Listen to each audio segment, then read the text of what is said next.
Hey everyone, welcome back to another deeper dive here with me, Pastor David, on our YouTube channel.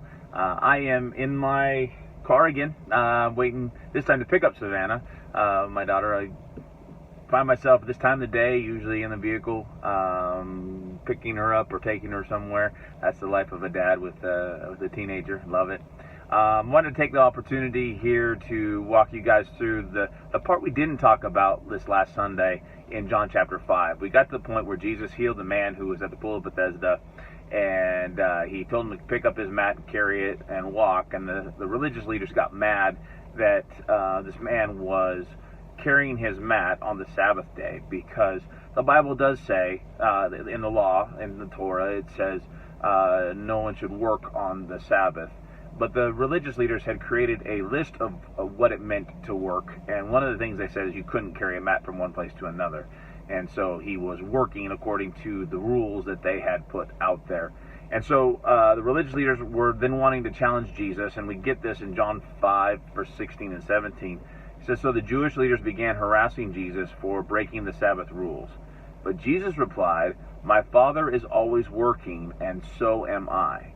Now, that whole point right there is significant to understand of what Jesus is saying here, because a lot of people want to think that Jesus is a good man, he was a good teacher, he was a good prophet, and that he wasn't the Son of God, that he wasn't God incarnate, which means God in the flesh.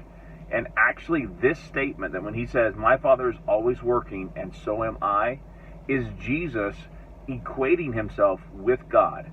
The Jewish leaders knew that, and it upset them so much. And we know that the following verse 18, it says, "So the Jewish leaders tried all the harder to find a way to kill him, for he not only broke the Sabbath, he called God his Father, thereby making himself equal with God."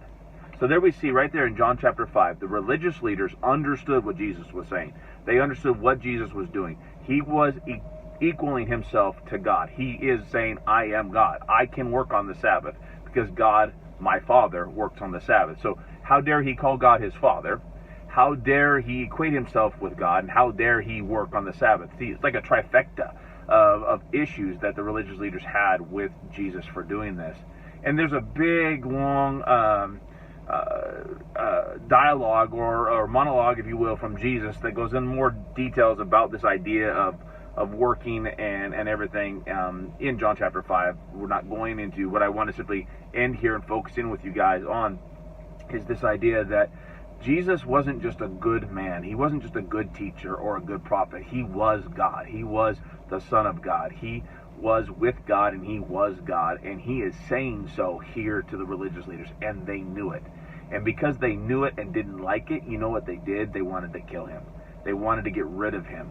Instead of trying to believe in him, they tried to push him out of the picture. Instead, it propelled Jesus into the very place he was called to go, which was the cross and the tomb, and to find freedom for you and me, which we are so close to Easter Sunday, and to be able to celebrate that reality. But the fact that him calling himself God, or like God, or equal with God, drove the religious leaders of that day to do the very thing that would lead to our salvation, or guide towards that. And so I want to encourage you today that you would be careful to pay attention to Jesus and follow Jesus, and not just think he's a good teacher, a good man, or good prophet, but he is God.